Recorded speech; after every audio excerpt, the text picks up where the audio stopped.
Brent, these fenders really look great. There's only one way they're going to look better. Ooh, if it's on there. On the car. Yeah. All right, so we're here to tell you about hanging a fender. And we don't mean a guitar, we mean a car fender. So, a couple things. You tell me what you need. So he's dropping the flange on his end down where it has to go, like that. Now, on Brent's end, at this point, these first couple bolts, there's not a lot of wiggle room because they just kind of go where they go.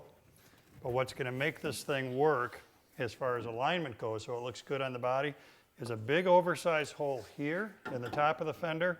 It's about a 3/4 inch hole through which we're going to put a 3/8 inch bolt, so there's quite a bit of wiggle room.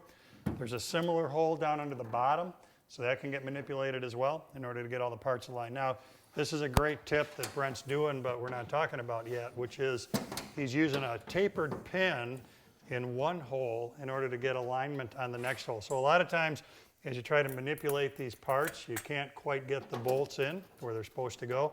So by using a tapered pin through the holes, you can get everything to line up. Then you can start getting a bolt in there. And you definitely don't want to get anything too tight because all these holes are just a little bit, seems like they're always just a little bit off. What we're looking at now is how the top of the fender comes across the top of the door. And these actually, just as they sit here, these are really good. If they're not, then what we can do is add shims to the equation. So these shims are U-shaped, so as a result, the bolt can be in place.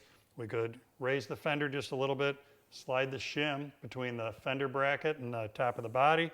The shims being shims, that means they're all different thicknesses, so we can adjust accordingly in order to get the body to lay exactly where we want it to, so everything lines up just right. But incredibly, lucky guy that you are, these look pretty good. How's the gap? Well, I'm pushing on it just a little bit, so. Okay. So what Brent's asking about now is using the wiggle room that we have in that big diameter hole, I can slide this way forward, or if I just let it relax, it comes back.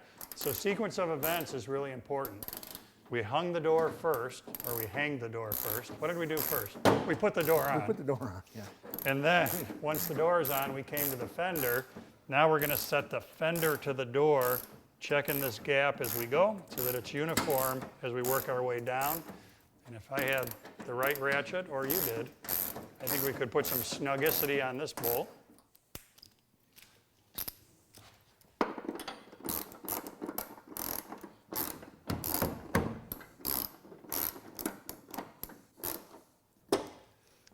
Then keep in mind that we've got an oversized hole down here at the bottom of the fender, just like at the top. So we'll be able to pull that in and then control its position this way, and then also do this to control its position this way so that we can control the gap and keeping these in plane, the fender and the door in plane.